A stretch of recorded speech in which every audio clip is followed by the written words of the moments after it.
Good afternoon and welcome everyone to our Coach Roundtable webinar. I'm your host, Sal Vergara, Vice President Client Solutions for HRQ and Landrum HR. As always, special thanks to our marketing department for orchestrating today's session. You just saw the scope of what HRQ and Landrum HR delivers to our client partners every day, so please let us know if we can be an extension of your team to support all of your human capital and consulting initiatives. I created these roundtable sessions to provide a platform to promote the dialogue around how executive coaching provides unabridged counsel, optimization of performance and development, advisement on self-reflection, and challenges one to create positive and productive habits.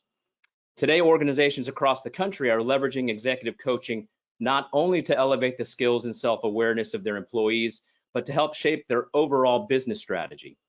Over the past 2 years, we've all experienced, and during the height of COVID, HR became the first responders for their respective organizations. They were faced with new challenges, a whole new set of dynamics not ever seen before, and very little, if any, guidance on how to manage all these potentially precarious scenarios. All the while, they were looking after everyone else's peace of mind while sacrificing their own emotional and mental well-being. Now, ignoring the impact that this kind of stress created and manifested could result in avoidable burnout.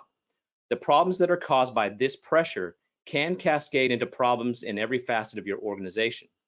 Now, in our session today, you'll learn how executive coaching can help HR leaders navigate through some of the mental and emotional hardship and how they can learn to leverage this guidance in helping the rest of their organization. This realization will help businesses retain their top talent and help those leaders cultivate a healthier, more resilient culture. I'm honored to assemble these first-class executive coaches and executives. My first panelist loves working with people who have deep appreciation for growth and knows that it takes vulnerability, willingness to be challenged, and a good sense of humor. She launched Glass Talent in 2008 and has coached over 300 leaders from Chicago to London. She's worked across a variety of industries spanning from Fortune 500 to entrepreneurial startups. She's also certified by Brené Brown in her Dare to Lead research in 2019. Please make welcome Linda Glass. My second panelist excelled in high-pressure startups and consulting for Fortune 300 execs and boards for a decade, but felt the crush of the high-demand work cultures.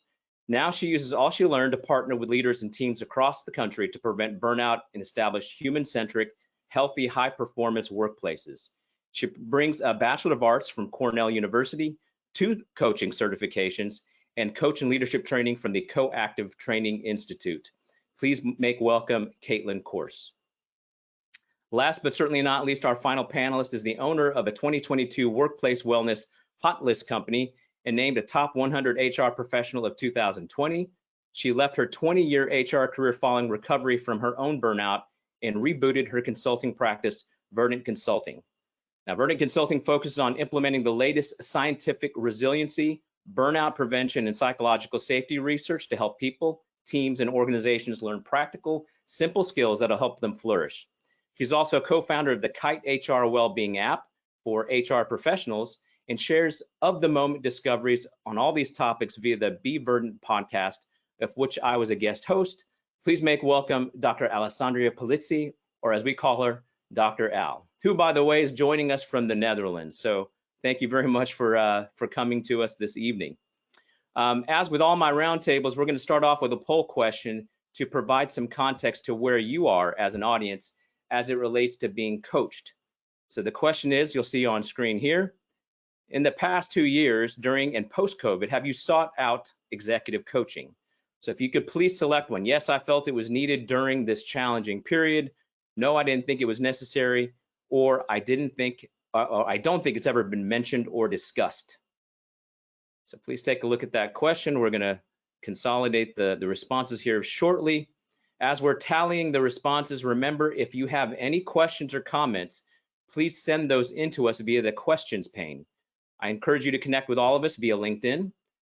Every registrant will receive a link to the on-demand recording of this session. So if you have any questions or would like some guidance or support in executive coaching, please let me know and I'd be happy to help. So we're getting these responses together. We should see the results here in just a moment. Again, if you can have any questions, or if you have any questions, please ask them via the questions pane throughout the session. All right. In the past 2 years, have you sought out executive coaching? Yes, 33%, almost down, all split up pretty evenly. Yes, it felt was needed during this challenging period. No, I didn't think it was necessary at 30%. And at 38%, I don't think it's ever been mentioned or discussed, which is kind of the reason why we're having this conversation to begin with, is that last point. I don't think it's ever been mentioned or discussed. So let's get into it. Is everyone ready? And we'll ask some questions. Again, audience, if you have any questions, please feel free to ask them. So the first question, Caitlin, executive coaching is often used to inspire individual growth and elevate an individual's performance, leading to more organizational success. As a result, companies see improved team engagement, improved productivity, and a stronger culture.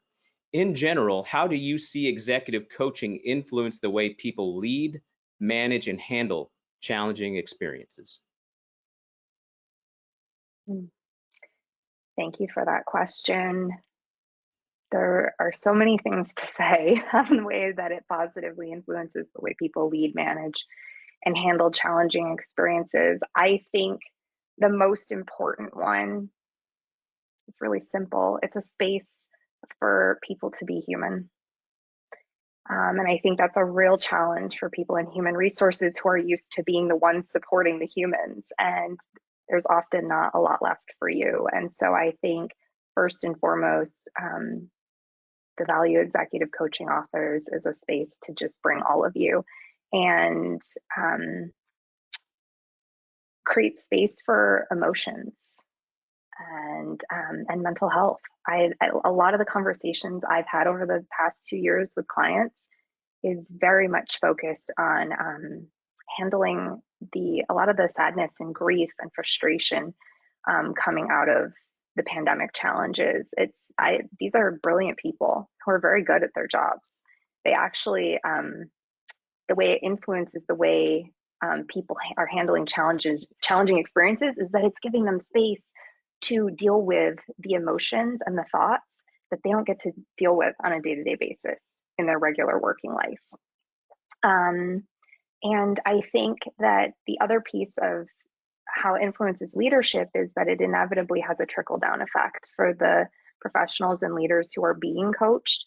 I have watched them go on to engage with their teams and colleagues in very different ways that are really healthy for everyone involved. So developing self-care and self-compassion as an individual is truly leading by example. Excellent. Al, what about you? What do you think? Well, first of all, Sal, thanks for having us and thanks for hosting this important conversation. You and I have been talking about this for a while, and obviously I have a lot to say about this topic. So what I think is, for many of us HR professionals, we will happily recommend coaches for leaders within the organization, but we rarely think about coaching for us within the HR context. And so what do I think? I think not seeking support and help when you are going through what is really a generation defining experience robs you of the opportunity to do that and still maintain, as Caitlin talked about, your mental health. The benefit is that we have someone to talk about those things we're afraid to voice at work because of the risk of judgment and our own internal self-criticism. And so I think highlighting that you aren't broken for needing support during a very, very challenging time, and it's okay to get support is where we have to start. Mm-hmm. Linda?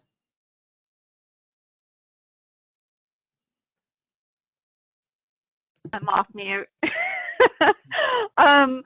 I love what you said, Al, about you are not broken. You know, so often when we hear about coaching, and it depends on the organization, like how is it set up, right? Is it set up as something that is really additive to just create this environment for you to be better?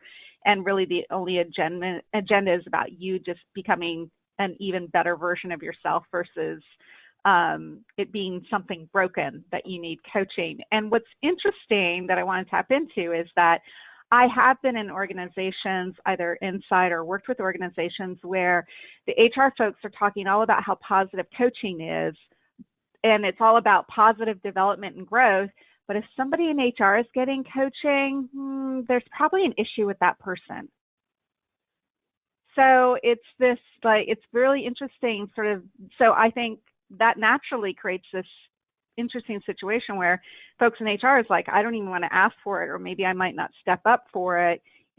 I get that it could be good role modeling, but is that going to say something about my performance? And so it's challenging, but more than ever, I think HR professionals need and deserve and are worthy of having that safe space to be human, like Caitlin said, for sure. And thank you, Sal, too, by the way. No, of course. Thank all of you. All your comments kind of beg the question, what do you attribute to the reason why it's been culturally acceptable for organizations to perceive people who need and want mental and emotional support that they don't feel? I mean, we can go into this is a whole nother roundtable, but why do you think specifically for HR professionals that's been taboo for people to speak up? I can speak to that. Yeah, so I think there's two things. One, for many of us, we are positioned within the HR as an HR function as being a cost center and not perceived as additive to the bottom line, more as everything we do takes away from that, which is crazy when you think about it, because the most expensive thing that most companies spend their money on is people. And yet, if we had a capital investment and we said we weren't going to maintain it, that wouldn't make sense, but we don't want to invest in people. So I think HR teams are used to kind of honestly working with the scraps that are left over, not really getting budgets increased that match the volume of work. I mean, one of the questions I ask in our burnout class we have for HR professionals is, has the budgeting that you have for your function matched the increase in the work? Probably not. So I think we're just kind of used to being in that service position where we're kind of afraid to ask. Here's the second thing. We don't talk about this in HR. So the number one comment I get from HR attendees from all my presentations on this topic is, I thought it was just me. So there is this perception that if you're a really strong HR leader, none of this is going to get to you, none of this is going to bother you, that somehow you're unbreakable. And as a human who carries the weight of the emotional weight of the role that you have, of which there are many, it is going to be difficult, and you need to invest in your ability to bounce back from that and to, as Caitlin was talking about, that self-care. But we're so trained as HR professionals to say, well, that's just the job, which it is. But the job is also very difficult, and that has been amplified exponentially over the last 2.5 going on now 3 years. Yep. And I think this is clear indication for all of us in the audience and here on the panel as well, that we need to work more to be more intentional about creating that safe space and culture within our own organizations and champion that initiative to make sure that people who aren't quite as adept or savvy or comfortable in espousing or conveying their feelings, that they feel comfortable creating an employee resource group, or making sure that you reach out to someone. As simple and as innocuous as that sounds, is just to ask someone how they're doing. I always say to folks in my other groups that there is strength in vulnerability. So I think it's something that I feel like all organizations need to bolster, is that sense of being able to be open and then withhold judgment or any kind of I don't want to say retribution, but people are human beings, and after these 2 years, it really tested our ability to rebound and resilience and all that. So this kind of goes into the next question here for you, Al.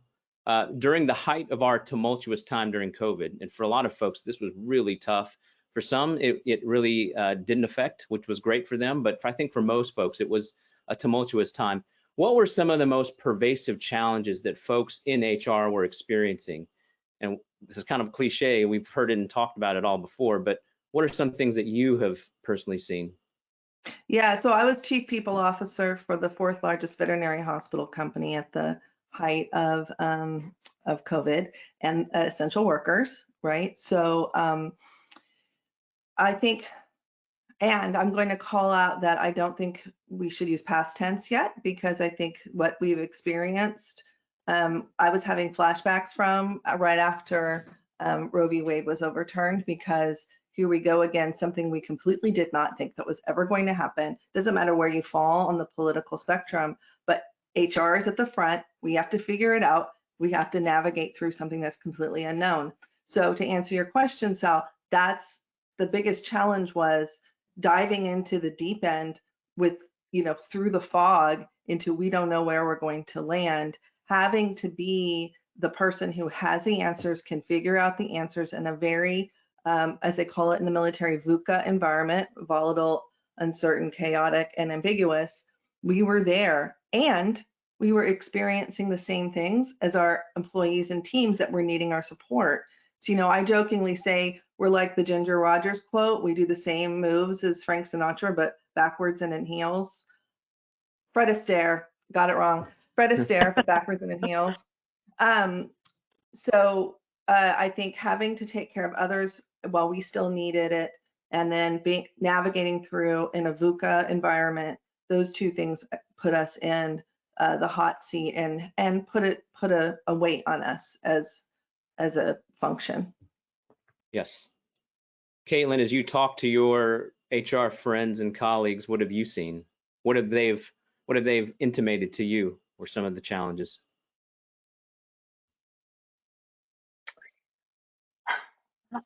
My sensing is that, all the things we all know, right? There were so many challenges within the HR space, and it to me, it sounded like just a roller coaster. It's like, okay, first we're doing layoffs or furloughs, and now oh shoot, now we're back, and oh PS, we have to manage like working from home and working remotely, and now we have the great resignation, and it's just like all over the place. And so I think just the roller coaster aspect of managing people in this environment. And then of course, HR professionals are managing all of this, like they're almost like on double duty.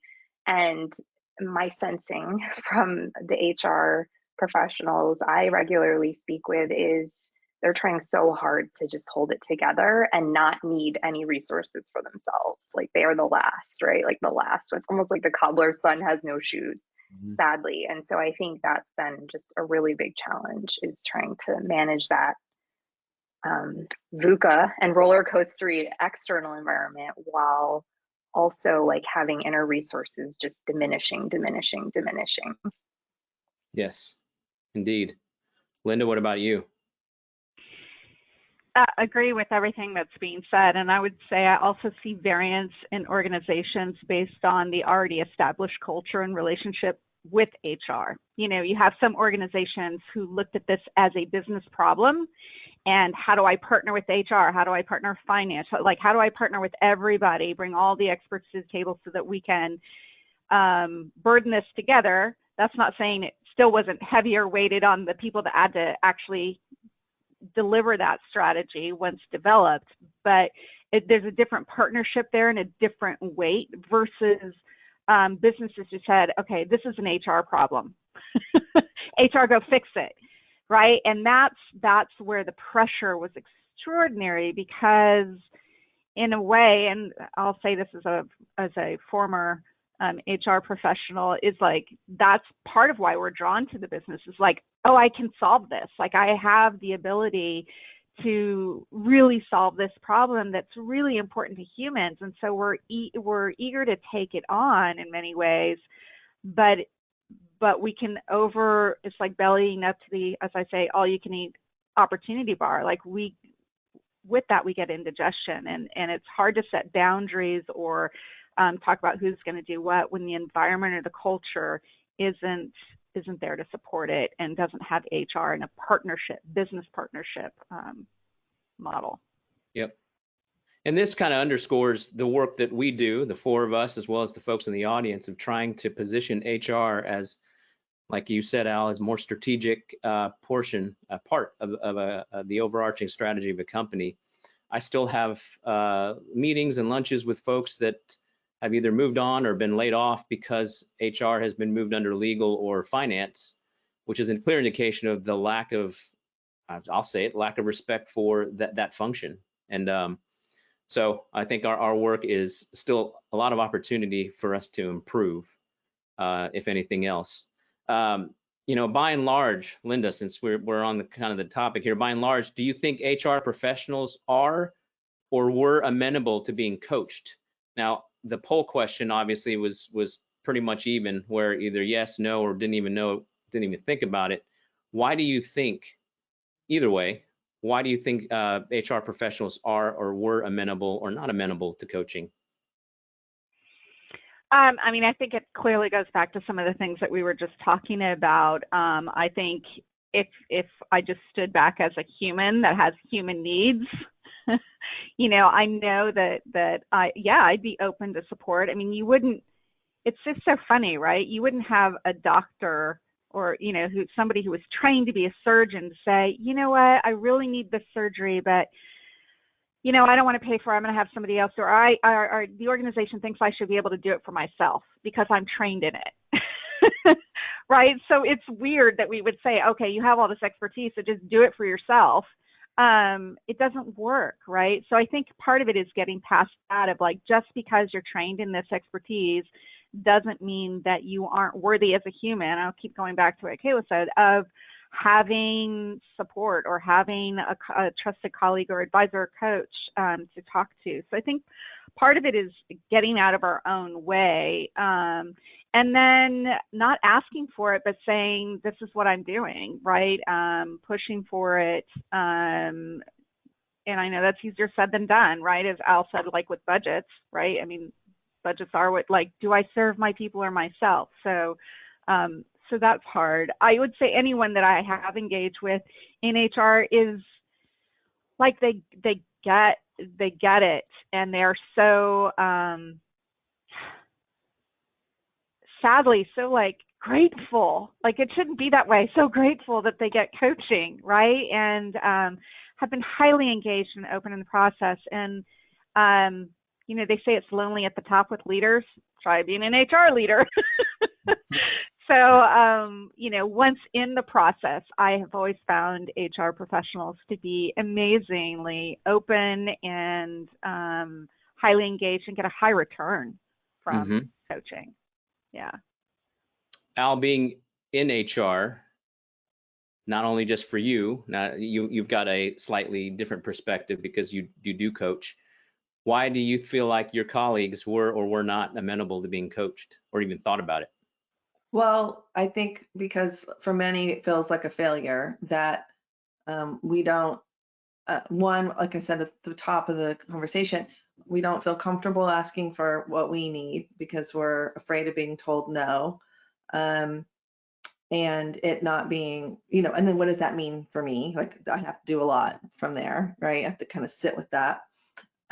We think, oh, if I was good enough, strong enough, fill in the blank, I'd be able to get through this by myself. I know how to do it. I mean, Linda, that the surgeon metaphor or analogy is pretty spot on. And, you know, and we feel that we should be able to do it for ourselves, right? So we know all the things that we should be doing. Books. Exactly. Like, I do this for others. Of course, I know that you shouldn't be calling yourself the things I'm calling myself. Yet here we go. Right. I think that's we're just afraid to ask. And I think for some of us, we don't realize that that's actually an option. That there are HR coaches who specialize in coaching HR professionals who have been in role, so that we know things like loneliness. We know about the pressure of confidentiality. We know that when you walk into a room, sometimes it feels like they let the air out of it because people are afraid of being around you. We know all of those things, and we can support you and give you tips and tactics for how to manage through that. Mm-hmm. Caitlin, what about you when you're speaking with your own clients and your own colleagues in HR? Have they mentioned anything about coaching? Does it even come up? Honestly, not a whole lot, but I will tell you what does come up is something that got mentioned earlier, the need for vulnerability, and how keenly aware they are that vulnerability and being human too, like how important that is, and also how incredibly challenging that is. That is the thing that I notice the most. And so for those who are listening right now, like ask yourself, like if you ask yourself the question, what does it mean if I'm struggling? What's the honest answer to that question? Because my sensing is, just from the folks in my circle, is that it's almost like for HR professionals, I don't get to struggle. Like it's part of your, as if it's part of your job description. I'm HR, so I don't get to have needs or struggle or need support. And so that's kind of my sensing, or why people in HR may not be amenable to being coached, is they often know how good it is, but it's Linda's metaphor was spot on. It's either like, I shouldn't need this, or I should be able to do it for myself. Like that surgeon analogy is just brilliant. And yeah, you get to struggle too. Right. And you do need this, and you can't do it for yourself. And I will say, as a coach and consultant in the well-being at work space, I had a coach during the pandemic. I needed support. And so I think what I would just share is it's okay. Like if you're on the front line supporting people, you need support too. And triple underline, circle, highlight. Yes. And throw some glitter on that. Can I add to that too about the whole surgeon thing? Because it's funny, if a surgeon said, "Oh, I know I'm not doing well, that I'm not going to get surgery, or I'm not going to perform surgery on myself," you'd be like, "You're an idiot. Like, you're a doctor. You should know. Like, you're an idiot." But then in the same vein, with an HR professional, if somebody said, "Oh, I'm not feeling well, I should get," it's like, well, why? What's wrong with you? You must be an idiot. It's like this weird, it's a weird thing. That's something we have to destigmatize. I mean, that's an awful thing. Yeah, for sure. Burden. And regardless of HR professionals, whatever, just mental health and well-being for anyone, it's important that we be mindful of that. And if we see something, say something. I know it's uncomfortable, but I think oftentimes if you see a colleague, particularly in HR, and for this conversation, you should ask. And I think a lot of people appreciate the fact that you're asking. And since we're on analogies, we all talked about and laughed about, the mask. God forbid you need a mask in an airplane. But what do they say? Put your mask on first before you put it on whomever next to you. And I think that's the one thing that HR professionals tend to not do. They don't tend to follow that or subscribe to that idea of helping themselves first. So, hey, Sal, can I add one thing to what you said, which is you don't have to be in crisis to need a coach. Yep. Okay. Totally. Right. So emotions are not an illness, and you having feelings doesn't mean there's anything wrong with you. But knowing that you're going through a time that is particularly strenuous and getting someone to help you through that, even if it's just to bounce ideas. I mean, the thing, I coach HR leaders, especially new chief people officers, because it is so lonely. We talk about both policy and how to do the actual function, as well as imposter syndrome and loneliness and all the other things. So again, you don't have to have a total emotional breakdown to have an awareness that you might want to have someone to talk to or to help partner with you. It can be just your way, and a very good way, of acknowledging that this is going to be a challenge. I should probably get someone to walk alongside me. That's a great point, that coaching can be a proactive thing. You don't have to wait, and doesn't have to be reactive. There shouldn't be a traumatic experience to be the catalyst to get a coach. If anything, get on the treadmill now. Yeah, get in front of it now so that you're better prepared to deal with it when you are encountering it. Yeah. And negotiate that when they're super excited to hire you, make that part of your negotiation. That Ah, part of the requirement of me starting is I know I'm going to be challenged. Either this is new industry, new leadership, we're turning the business, whatever we're doing, doesn't matter. You're taking a new role. Say, I'm going to require a partner to help me with this because I can't turn to anyone else in the business. And to your point, Al, some of my bigger coaching clients, they do, as part of the onboarding and through us, we put a coach with them to help them in the onboarding process and just getting assimilated to that role. It could be a more responsibility, etc. I think it's a great idea of proactively pursuing that kind of guidance beforehand, like you all say. I want to take an opportunity to do some comments and questions here. At the very beginning, we talked about, Caitlin, you talked about space for different areas, and someone mentioned, and making space for all the loss and having to deal with all that.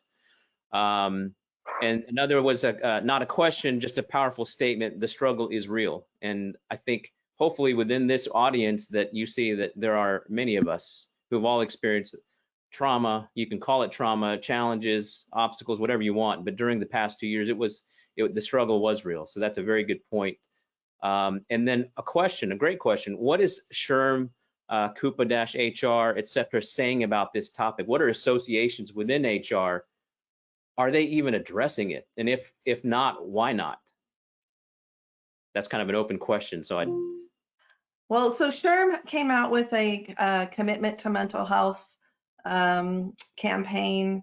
So if you go to SHRM, you can see that.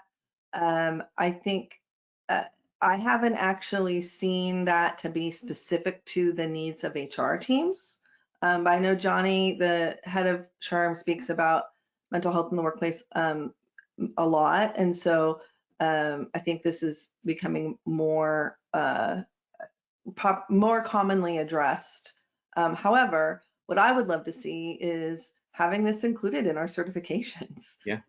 Having your well-being plan. I mean, look, we know that the work we do, and we've known for 30 years, there's been research on this for 30 years, that the work we do as HR professionals has accelerants towards burnout.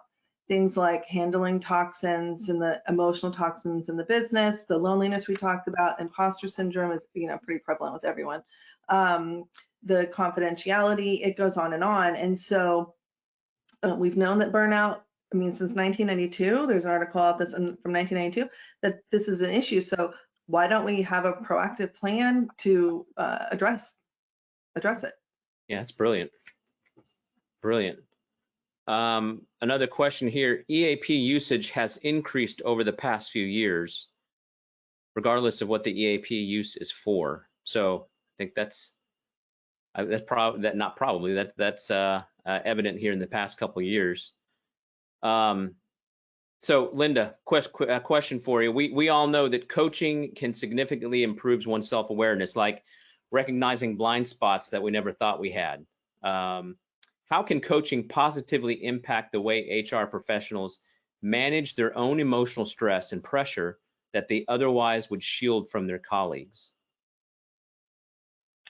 I'll go back to, it's just having dedicated time and space to pause, to breathe, to digest, to process, to get out of your own head.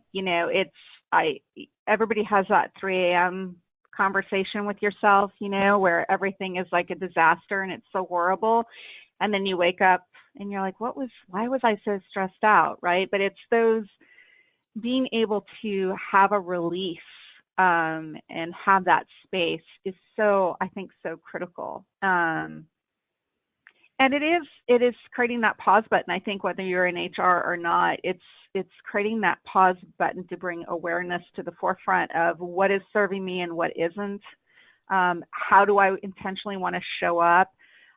Where can I be more dogged about my self-care or what I need and advocate for myself? And so I think there's so many ways that I've experienced with HR professionals that they have, beyond just having the space, received benefit through coaching. Yep. Caitlin, what about you? Why, what ways can coaching impact the way HR professionals manage that, especially their own emotional stress? I think, I just would echo what Linda shared. I think a lot of the value of coaching is having dedicated space. And it's funny, like over the past 6 months, most of my coaching conversations are around emotions and grief and loss and sadness. And that's okay. And it does take, it needs to ventilate. And so I think that sometimes people come and they're almost like, well, this is silly. I shouldn't need to be dealing with this. Or why do I need to take up so much space for this? Or like, I got to get on to my business stuff. And I'm like, you need to grieve. You need to feel like that is so valid. So I think, I would just say that coaching really, I would just echo what Linda said. And it's just, it's so important because as a coach, what I see is that when people are actually able to take time and space to contact those emotions and feelings, process through them, usually we hang on to emotions, we're resisting them or neglecting them. And so having space to actually see them and work through them is, oh my gosh, huge ROI. Yep. Powerful. Al, to add to that, Caitlin, Al, from your perspective, what do you feel like? Do you feel that stifling your emotional stress from your colleagues, isn't that perpetuating the problem? You're setting an example, a negative example. I mean, why is that? Why have we perpetuated that? Well, because I think it's this very strange emperor's new clothes of, if we pretend like we don't have feelings at work, we won't have feelings at work. And yet we know we are emotional creatures who also think. And so feelings is actually what our brains were designed to do for 200,000 years. And so we have this kind of misconception that some emotions are okay, anger, but most of them are not, and that we're able to shut those off, which is, if you think about it, like if you don't have the emotions, that's actually the dysfunction.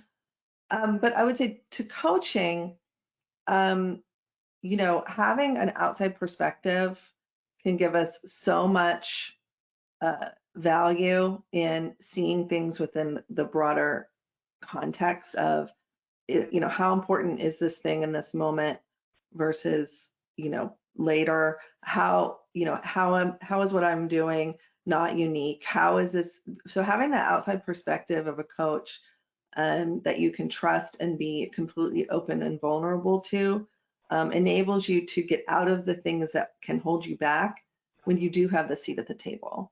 Mm-hmm. So many of us in HR have been talking about how we want to have the seat at the table. We want to be the strategic partner. And for some of us, that has come true. And then our own ability to feel confident, not suffer from imposter syndrome, speak with clarity, we can get twisted up. And so having a coach to help us handle that so that we can show up in the way that we want to, that can help us maintain that seat at the table. Yep.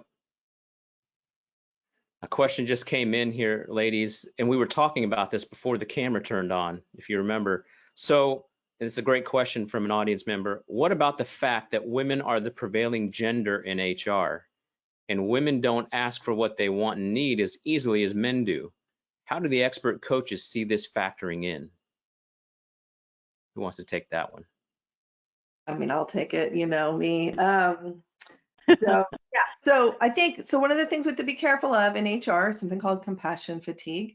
This is very common in your highly female populated compassionate roles. Most of us tend to come from a place of wanting to help and serve. And so that compassion fatigue is definitely part of it. What does that look like? It means we suddenly become, not suddenly, but we over time become detached from our own feelings. We move to victim blaming. We don't care about people the way we used to. And if you think about the typical stereotype of HR, it's the person with compassion fatigue. So these are things we have to pay attention to. And again, the point is so spot on. As women, building a confidence to not just ask for, but state what we need, that's something we have to get comfortable doing. Yep. And even for women and for men to be allies and advocates to encourage and suggest to HR leaders, in this case specifically women, to reach out and ask for help. That it doesn't the connotation between negativity or less than or less qualified should be eliminated altogether. We should be true advocates and allies for that. So Caitlin, improving overall leadership and management skills through executive coaching ultimately makes the organization a healthier place to work. What are some of the most positive, impactful results that leaders can expect because of executive coaching? And when I explain executive coaching to my clients, it's not fixing something. It's helping guide people so that they can address it, change behaviors, thought processes, etc., so that they can come up to a conclusion themselves that has a positive outcome. Hopefully I said that correctly, but what are some of the results that people can expect when you have executive coaching as an HR professional?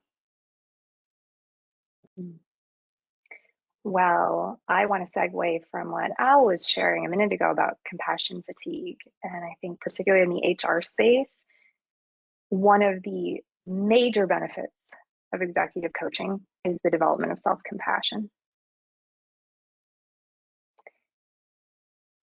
HR professionals, the emotional work they do is already undervalued. And so to be able to flip that on its head and in a coaching space go, I'm not only going to value this higher, like the doing of this, but I'm going to allow someone to do this for me. It's just like self-compassion to me is the absolute foundation in coaching. And I believe every leader needs it. If we want to lead out here, we have to, it's the development of what I call with my clients, like the leader within. The self-awareness and self-compassion that gets developed in executive coaching is just so important. And what that looks like, particularly in the environment we're talking about right now of high stress and high burnout, is self-attunement. Can I have the attunement intelligence to pause? And this is the space that coaching creates, to pause and go inward and check in with myself. How am I feeling? How am I doing? And to see that as an equal and valid part of the work you're doing out here with your teams and your colleagues. And so I would say self-awareness, self-compassion, and also PS, coaching is the best modality. Coaching and therapy are the best modalities for people to develop resilience and to prevent and recover from burnout.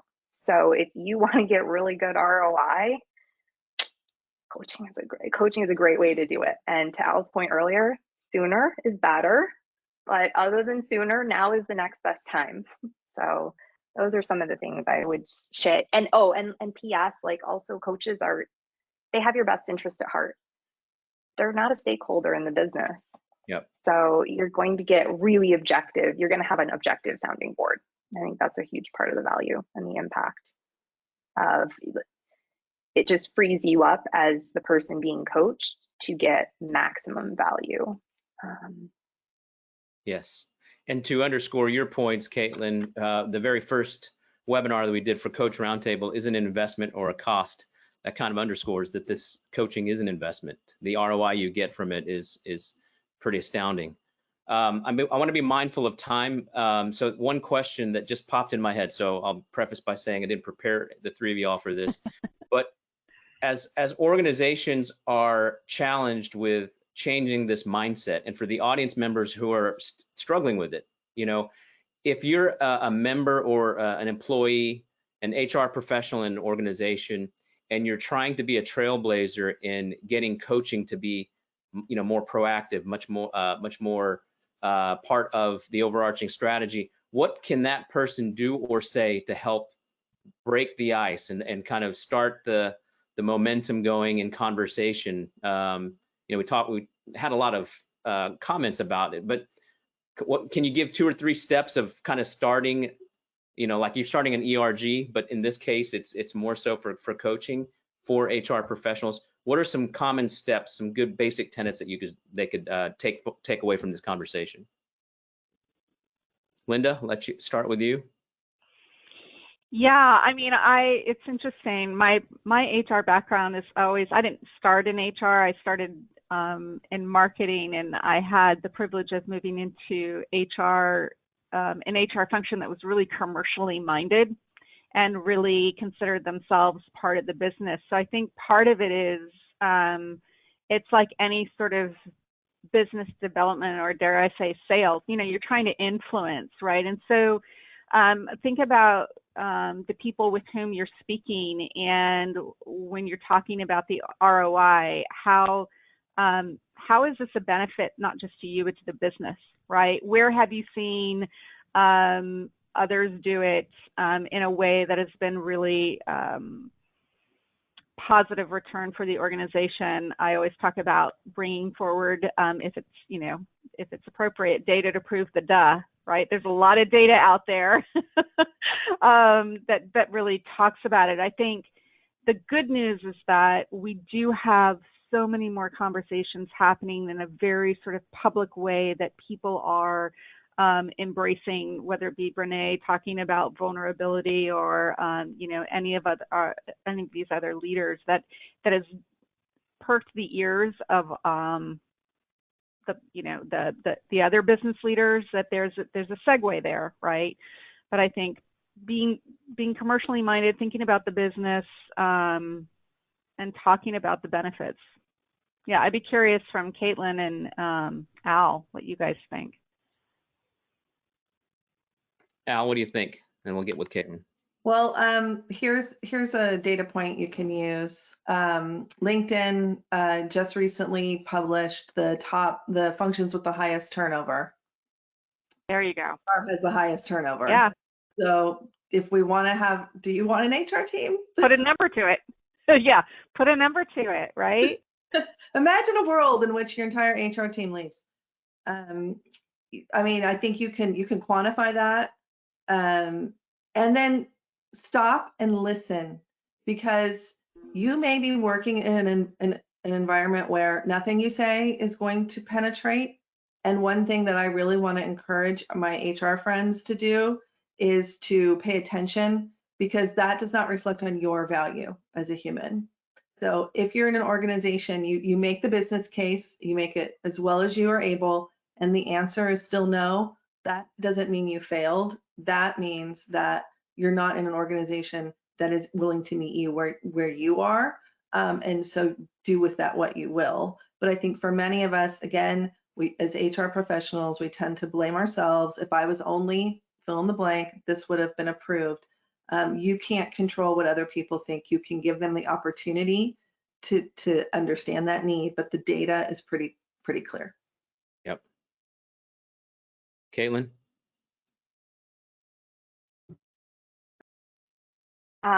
Ditto on being able to make a business case. There's data out there. In this moment, I can't think of the resources. There are several white papers and articles that have been published in Harvard Business Review and other places that really make the case for the ROI on coaching. So I would seek those out. I think another way that you may approach it is to think about scalability, and like kind of the cost associated. So coaching can flex, right? Everything from, you typically think of like one-on-one executive coaching, but could we bring coaching in for a group? Could we bring it in for, could the coaching create a little bit more ROI for more people? Might be a way if there's a reticence to embrace it. And yeah, so how could we be possibility minded about the format of it? You might suggest a pilot with specific outcomes. Like, we'd really like to do this. That could be one approach, and here are the outcomes we expect to see in 6 months. We're going to revisit it, and then we can talk about potentially renewing it. I think last, but very definitely not least, is, and this is where the vulnerability comes in, being real about how much it's needed, and not just necessarily coaching, but how much support and help is needed. I think saying, there's a big difference between saying like, oh, this would be really nice to have. Oh, okay, no problem, versus I'm not okay. I'm struggling and I need support. Yep. And I think this would be a great way. Like I think that there's a big difference between those two. So just really. And I Can think I add also, to what Caitlin oh, go ahead. said? Sorry. I was just going to say the whole pilot idea, you got me thinking too of like, you know, we all know who the critical players are in our organizations. We know who's getting invested in, who's really critical to the business, to bring forward a case to say, hey, by the way, if we really want to not only engage and get better performance, but retain this top talent, I'm recommending coaching for quality and for us to really understand the power of it. I'm going to go through it too.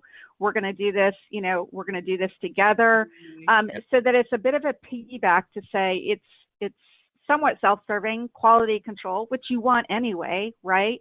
But to say, yeah, and come back and say across the board, this is the value we're seeing in the organization, I think could be a really powerful conduit. I like that sorry, a lot. Al. No, I love that. Actually, that's awesome.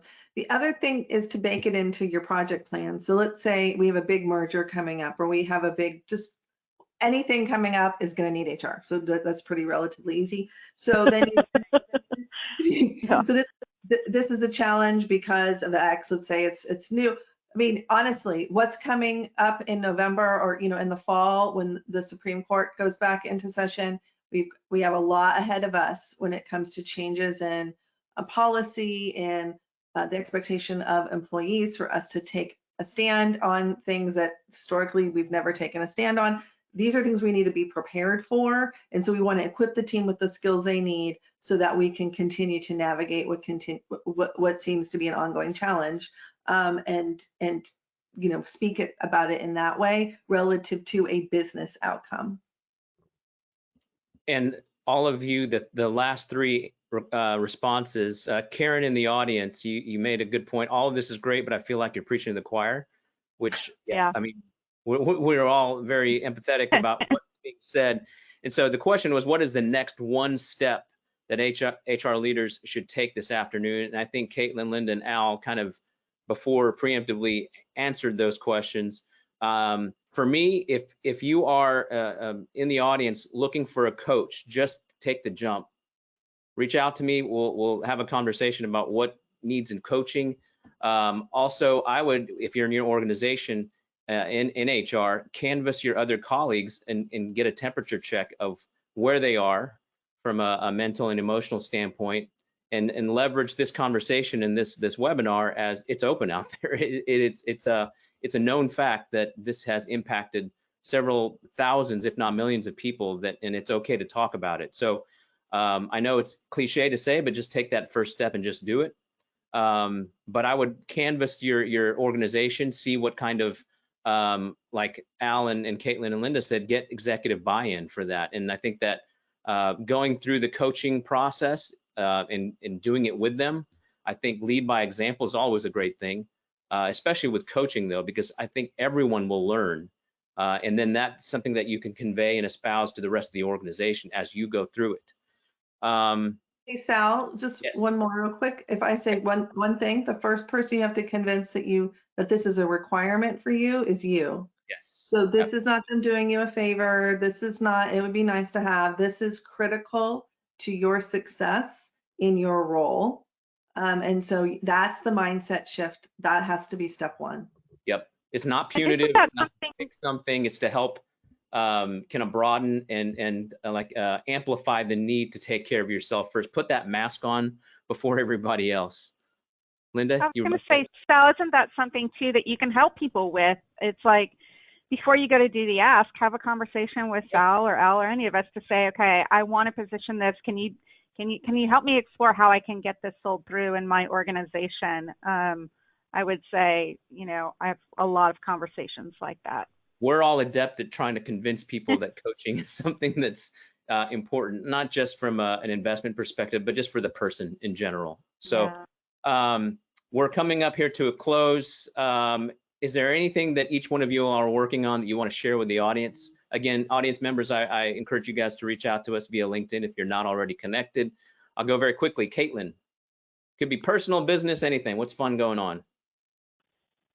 Well, what is taking up so much excitement and enthusiasm in my heart these days is I have been primarily working with individuals during my coaching and consulting career. And I'm really excited this fall to be launching a program for burnout prevention and recovery that is available both for teams and organizations, as well as private individuals who want to go through the experience of either shoring themselves up against burnout or recovering from it and don't want to do it alone. So one-on-one coaching is super valuable, but doing it as a team or group effort, huge. So I am just really stoked to be able to bring that to people, and that's lighting me up these days. That's excellent. Linda? Gosh, I have been working in something for several months that I'm excited is coming to fruition, bringing coaching to the screen. Basically, my creative partner and I at Them and Vibe Productions, we have created what we're calling episodic learning. Think Netflix meets Masterclass. And our first series is about to launch, and we are all filmed and wrapped, and we have our first VILT next week, and it's all based around psychological safety and wellness in the workplace. Those are all the themes, and we bring the expertise to life from people who are either in the BIPOC community or historically underutilized businesses. So we bring that expertise, people who might not have a way to bring that experience, and we do it through storytelling. And so we have our first release coming up, and we're just really, really excited about trying to create a space where people can feel safe and really be themselves and show up fully in their life. That's exciting for both y'all. Yeah, we're excited. Last but not least, Al? Well, this evening, actually, my company is being recognized as a top 20 workplace wellness provider, and we were actually we've been identified as the top 10 organizational change provider, which will be coming out in November. And then I recently, with the International Standards Organization, was nominated as the global liaison for psychological safety. And so we'll be focusing on not just teaching psychological safety and how to implement it, but also to start certifying organizations as having the infrastructure as being a psychologically safe organization. So lots of really great things in the works. Congratulations to you. Congratulations to all three of you for doing such wonderful work. So before we go, and Bob, you asked a great question, but as from a time perspective, I will get the three of their responses and send it to you personally. The question was, are you finding your clients' employers support coaching during 8 to 5 hours, Monday through Friday, or is the coaching viewed to be done during non-working hours? From my perspective, it is part of the development of that individual and is done during working hours. I don't find that I don't have any coaches that I know that if they do outside business hours, it's not because of the employer, it's because it works well within the coach and the coachee and their calendars. So I think everyone's shaking their head. I don't have any coaches that require it, or excuse me, clients that require coaching to be outside of hours, business hours. So is this session eligible for HRCI SHRM research credits? Yes, so we'll get that information out to the rest of the audience. Today we talked about the impact that executive coaching can have with HR professionals. We probably don't say it often enough, but thank you to the HR professional community for exemplifying their commitment to helping shape not only their organization's people strategy, but more importantly, their culture too. I think conversations like this remind HR folks to focus on their own well-being in order to be more effective in their daily efforts. Now, moving forward, I ask that each of you in the audience in HR, you apply what you've heard here today to help elevate the way you advocate for yourself. This realization will undoubtedly help you navigate future challenges like we talked about more effectively without compromising your own well-being. On behalf of HRQ, Landrum HR, and the audience, Linda, Al, Caitlin, thank you very much for spending your afternoon. Al, you're being with us. Audience, please take a quick moment to answer the survey as you exit the webinar. I'm Sal Vergara. Until next time, elevate yourself and those around you. Have a great afternoon. Have a great rest of the week. Bye. Bye. Thank you. Take care. Thank you.